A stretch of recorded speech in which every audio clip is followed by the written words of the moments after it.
Today, we're going to break down one of the most important trade-offs in off-grid living and survival construction: fast build versus slow build.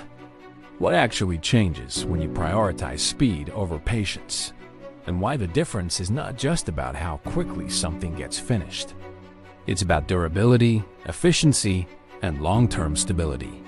Because, at first, it feels like a simple choice.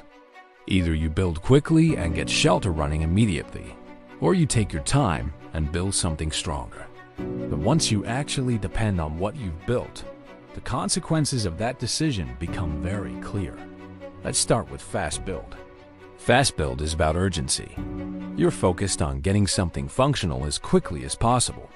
The priority is not perfection, it's immediate usability. You want shelter today, not next week. You want water access now, not after weeks of planning. At the beginning, this approach feels extremely effective.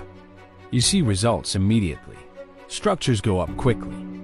In survival situations or off-grid transitions, this speed can be critical because it reduces exposure and gets you out of immediate risk. But fast build comes with a hidden cost, because speed usually replaces precision. When you build fast, you often skip optimization. You use whatever materials are available instead of the best materials.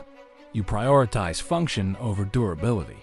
And while this works in the short term, it creates weaknesses in the system. Those weaknesses don't always show up immediately.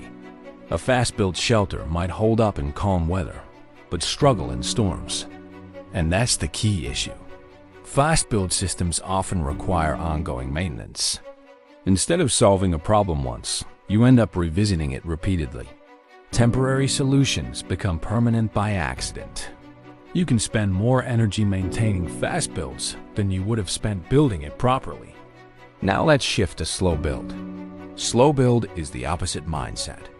Instead of reacting to urgency, you prioritize planning, structure, and long-term performance. Every step is more deliberate. You think about materials, placement, durability, weather conditions, and future expansion before you commit.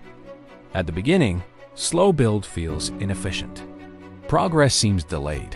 You spend more time preparing than building. But over time, the advantages become clear, because slow build systems are designed to last. When you take time to build correctly, you reduce future problems. Structures are stronger, systems are more efficient, and maintenance needs are lower.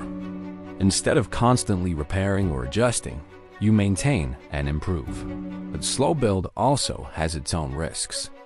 Time itself becomes a factor. If conditions are unstable, delaying a solution can create vulnerability. In that gap between starting and finishing, you are still exposed. So both approaches carry real trade-offs. Fast build is immediate, flexible, but less durable. Slow build is stable, efficient, but time-intensive. Now let's break it down in real survival systems. Shelter. Fast build means quick protection, like lean-tos or temporary structures. Slow build means insulated, reinforced, weather-resistant living spaces that require planning and skill that last much longer. Water systems. Fast build might be basic collection. Slow build includes filtration systems, piping, and long-term reliability. Energy systems. Fast build uses portable setups. Slow build involves optimized solar arrays and efficient distribution. Food systems. Fast build relies on stored supplies. Slow build focuses on long-term sustainability, like gardening and production systems. And this is where the real pattern appears.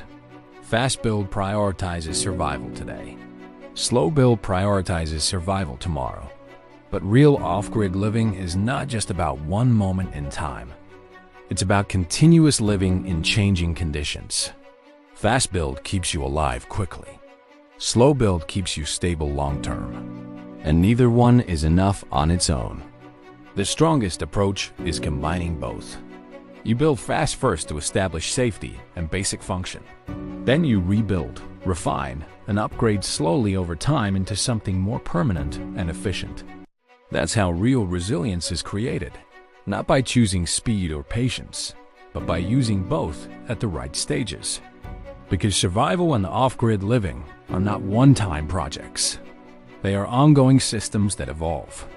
The real skill is knowing when to act fast and when to slow down and build something that lasts.